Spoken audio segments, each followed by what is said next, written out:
Hello and welcome to episode 52 of Unemployed to Unstoppable. We're in a cup final and we've got the last game of the season. And do we qualify for the Champions League? Stick around and find out.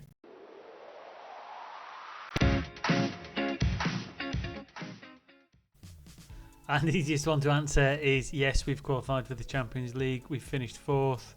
I've been on absolute rip-roaring run. We've won lots of games in a row, and I think our last victory was actually against Chelsea 1-0.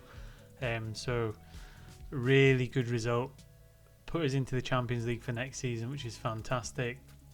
A good 4 points clear with a game to go, which I think is against Everton in the last game of the season. Just looking at the schedule, yeah, it's against Everton. As you can see there, we've got the Europa League Final against Man United as well, so it's an all-English final. That'll be an interesting match. But quick shout out to Gregory in the chat. He said, take your wing-backs off defence. It's a bit of a waste. So I did at the Newcastle game at that point there. And we went on 4-0 against Newcastle. Was outrageous.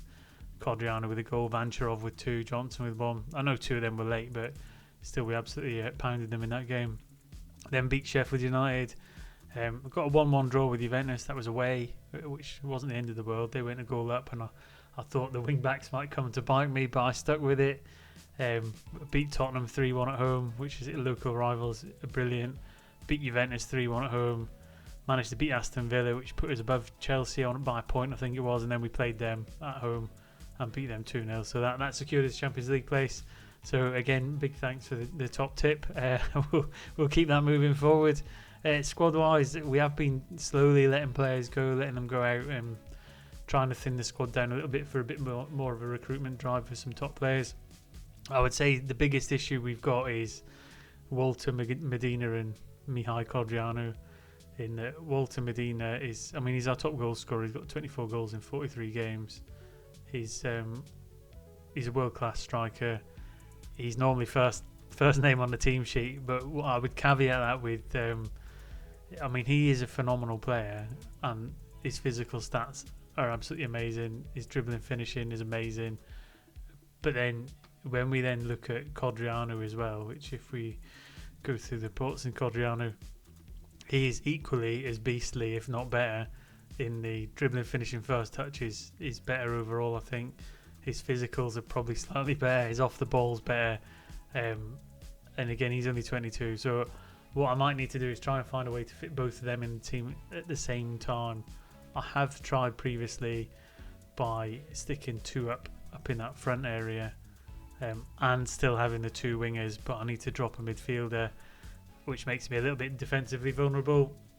However, if we had a good summer transfer window, I think that's what we'll look to do, because trying to get both them players on the team at the same time can only lead to goals, surely.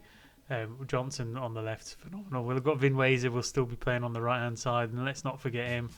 If we can dig him out, he's injured at the minute, but he's got 16 goals from the right wing.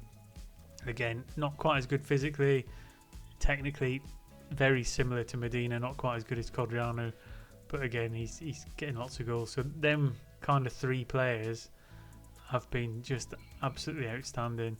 And then the other players that have played around it, in terms of the Vancharovs, the Juves, again they've all been really steady, and I think it shows from the squad when you look at the average ratings for the season. Will Alves is a bit of an outlier there, because he's only played 1 game and he got 3 assists in it. So them little outliers, fine. Andy Diouf though, 40 games, 7.15 average. He's only 3-star ability. He's been, he's been brilliant since we signed him. I think we got him just in the Championship for the final push. He's managed to keep forcing his way back into that first team squad, but I think at 31, gusting towards 32, he might be making way for your Vancharovs and your Goodwins and your Johnsons. So we'll see how it goes on. All that being said, though, we probably won't play the last league game of the season. There's not much point. It doesn't mean anything. But we will play the cup final against Man United to see if we can make it another trophy in the trophy cabinet. So stick around. I'll click through to the game. We'll get the best team we can on the pitch, and we'll see if we can upset Man United a little bit. Welcome back. So here we go. Europa League Final. We've got Romero in goals. We've got back four of Kravtsov, Aliu, Calderon and Shahar. Midfield 3 of Diouf, Goodwin and Topologlu. And then a front 3 of Johnson, Medina on the right and Codriano up top. And that's muchly just because Vin Weiser's out injured. We have been swapping Medina and Codriano about. Why Codriano up top? He's just a bit more whingy, and he's got a kind of a promise that he'll get more of a short advance forward. So we'll put him in there. We'll give him a chance to make himself a hero. We'll send Millwall out against Manchester United. Will we win? I hope so. The change to the fullbacks has just made us a little bit more goal ready. I thought it might give us an impact defensively. It hasn't seemed to, touch wood. But yeah, I mean, it's been a benefit offensively and defensively somehow. We've not conceded that many goals, even though we've changed them off defensive onto an automatic, which again surprised me a little bit. But yeah, while it's said, we'll keep the good times rolling while we can. Header from a corner, Man United get the first chance. We'll see if we can regroup. We're quite strong in the middle of the park, I think, although I'd like a world-class midfielder. We did miss out on one on a free transfer, which was a little bit devastating because we all have a free transfer. Codriano breaking through into the box, and that's a wayward shot. Good high press to get the ball back, but what we might need to do is just swap Codriano and Medina about maybe for the second half, mix it up a little bit who they're playing against. Chance for Man United, Romero tips it over, good save. And again, we can't forget the contribution the goalkeeper's made as well. Getting him in as a young wonder kid, he's taken over, made it his number one jersey. It's his. No one's really competing with him at the minute. Although I think his potential threshold's dropped a bit. So if we can find some form of wonder kid in the future to replace him with, that might be something we look at doing. Shooting's not been good enough. Let's get some more shots on target. Let's get a little bit more positive, and let's try and win the game rather than try not to lose. As a lifelong Everton fan, that seems to be what we do every weekend, is just trying not to lose the game. It would be nice to see us try and look to win one for once. Ball goes into the box. They've made the breakthrough. Man United have got the first goal. Let's see what we can do here.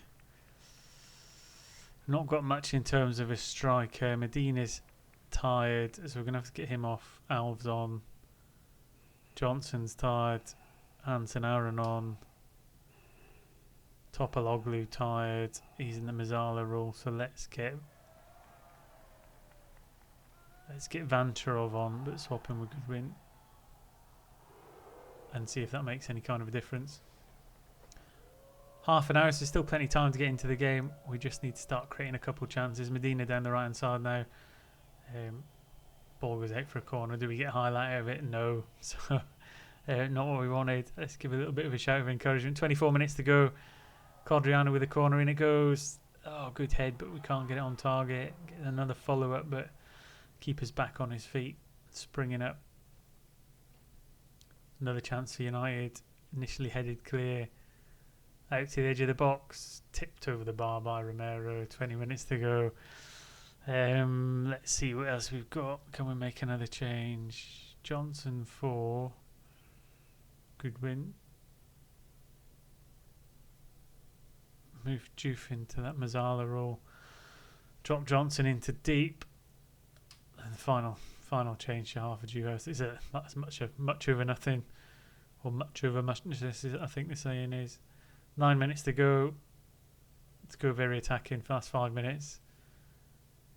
Don't think we're going to get back in the game. Into 4 minutes of injury time. Are we going to get one last highlight? No, not to be this year. We got a big victory last year, but again, that's the second kind of trophy we've missed out on. I'm not going to sit and watch Man United pick the trophy up. Yeah, it would have been nice to win, but unfortunately not. But we are in the Champions League next season, so that's all we can say. Still a positive, and we'll see how we grow. So I'll get through and I'll get to the end of season review. We'll have a quick look through that, and then we'll have a bit of a chat about expectations for next season. So stick around. Welcome back for the end of season review. We did go on to lose the final game of the season against Everton. We were 1-0 up until the 89th minute, and then we let 2 goals in injury time, which is very disappointing. But we were playing Dewhurst and Diallo at centre half because we were struggling for fitness following the cup final. But I'll have to take it on the chin. Right, so in terms of new arrivals, only the 2 we brought in. Peter Goodwin, he got the star signing. B overall, did cost us a large chunk of money, but he's a central midfielder who we're looking to build on for the future. So only 23 years old, still got a little bit of potential to go till he gets to his top, so he can go up to 4.5. His stats look pretty phenomenal. We've just got to find the right kind of role for him to really hit his groove. Good first season. So yeah, I mean, a really good success. Second one, 20-year-old winger Christian Kopp, we got from FC Bayern. Again, I think he was a free transfer. B+, no fee. He is another one for the future. Potential's gone down a little bit from where he was. He was a flat midfielder, but I think what we were looking to do is just cash on a little bit of free money. So we'll look to see if we can get some money for that. In terms of transfers out, Kevin Zeffy went. Again, he just got disgruntled and left. Alfie Devine, he was kind of floating about in the team. We were keeping him as an under 21 player, but when we got 21 million offered for him from Al Shabab, we just had to cash in on him. Peter Somalani as well. Again, we needed to move him on, 13.5 million. So a big profit. Another one of the players we brought in relatively cheap, turned him around and let him go. Caleb Anson, we had to let him go because he didn't have the potential of the other two goalkeepers in the squad. So 11.5 million. Carlos Diaz hadn't been there for a long time. We'd had him out on loan. Not the profit we would have liked to have made on him, but off he went. And then James Jenkins, who we had in the youth team, to try and develop him into a homegrown player. Didn't quite make it. That happens sometimes, but we let him go on a free. In terms of the loans out, and I always get hammered for it for not commanding a big enough fee for them. Let a huge number of players go out on loan. The only one that I think really worth keeping an eye on is Juan Carlos Preciado, who's a 20-year-old wonder kid. So we need to keep him. He's at 30 to 35 million. So not only do we have two pretty good strikers already, but Juan Carlos Preciado, he's another one in the making. 20-year-old Colombian, might be a good player to sit on the bench as a squad player for the third striker. So again, really positive moves in the transfer window. Not much to say about the place really. We finished 4th, 70. That was the highest points total we've ever had in the Premier League. We've had a general progression each year. Again, a bit of an intermittent start. Really good finish. Just falling away at the end, probably due to cup fixtures and the squad being a little bit too thin towards the end as we prepare for the next season. Europa League, all the way up to the final. A couple of little losses along the way. Losing to Juventus in the kind of group time. Beating them later on aggregate. Beating Valencia, Sevilla. Up until that point, most of the teams weren't really anything to worry about. But we'll have to go in the Champions League next year, see how we get on. FA Cup wise, went out straight away to Bournemouth, which was really disappointing because it's a trophy we've not really got much of a run in yet. Carabao Cup, I think we got all the way up to the semi-final. Got knocked out by Newcastle, which again is disappointing, but it is what it is. Sometimes them one-off games can be a bit tricky. Biggest win of the season, 6-0 against Everton. Match to remember, 3-0 away at Tottenham. Again, against your rivals, you're always going to remember them games. Goal of the season, Juve. I think he's had a few goals of the season along the way, along the journey, but it gets another one there. In terms of finances, I mean, we're up to 4-star continental reputation, which is higher than when we took over, but I don't think it's really moved too much in recent times. Annual revenue through sponsorships gone up, broadcast slightly down, but net gain in there. Corporate hospitality's gone up. Competition prize money's gone up by 9 million, despite the fact we didn't win a cup this year. Match day and commercial, very minor decrease. Shirt sales, Finweza, Codriano, Medina, absolute no-brainers. Juve and Topologlu, kind of neither here nor there for me. Most people, when they put names on the shirt, tend to go for the goal scorers. How we lined up then: Romero, Kravtsov, value, Calderon, Vestergren. Vestergren we had in for a while from Man City. They got really upset that I wouldn't play him in the very specific role and position he wanted, so they called him back. Maybe things would have been slightly different. Maybe we would have won a trophy if we'd kept him, but it wasn't to be. Johnson, absolutely phenomenal. He won Young Player of the Season for the Premier League in that defensive midfield role. So he's been a real big success story. Topologlu and Juve in the middle of the park, and then Johnson, Vinweza and Medina. Codriano a little bit unfortunate to miss out. Accolades wise, we got one manager of the month. Competition was World Under 21 Footballer of the Year was Walter Medina. Andy Johnson was English Young Player of the Season. European Golden Boy was Alberto Romero. Club award wise, Vinweza was Player of the Season. Calderon Young Player of the Season at 24. I always think that's a bit odd, 24 being Young Player of the Season, but there you go. Signing of the season, Peter Goodwin. Goal of the season, Juve. Top scorer, Medina with 24. So it's good to see someone past 20.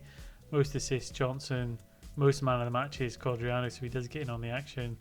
And highest average rating, Juve. Record breaker. So most goals by player in a season was 24. Let's try and build on that for next season.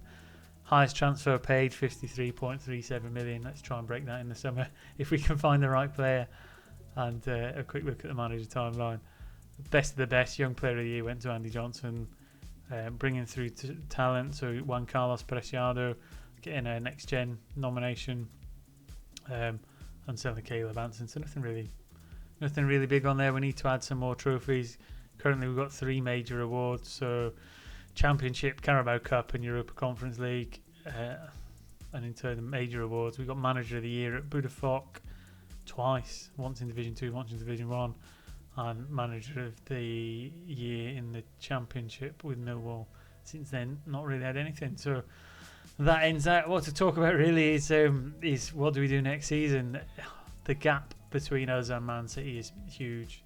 I can't see us necessarily making up a 20-point gap. But what we do have to do is have a really good transfer window. The squad is looking a little bit thin. We do have one transfer that's already pre-arranged. Well, we have got a couple, but one first teamer. So Mancuso's going out. We've got Emil Larsson, Walter Chavez coming in. Miguel Villa's going out. But we do have Guillaume and Bordenave coming in on a free transfer competition on that left-hand side. So again, he looks a really handy player. And we'll get him in. We'll fit him in. That keeps us strong on the left-hand side. What that probably means is we need to let go of 1 or 2 players, and I'm probably thinking we need to let Hansen Aaron go. It's probably his time's up.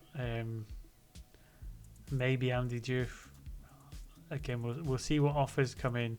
There's a few players we wanted. We might have to take a hit and let someone we like go to free up some funds for what we want to do next season.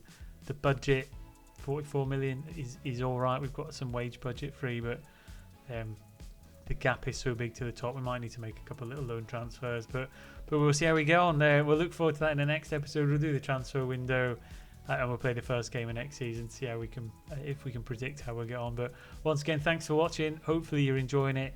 Keep the comments coming because they do help, and it's always appreciated. And until next time, take care, have fun, and I'll see you soon.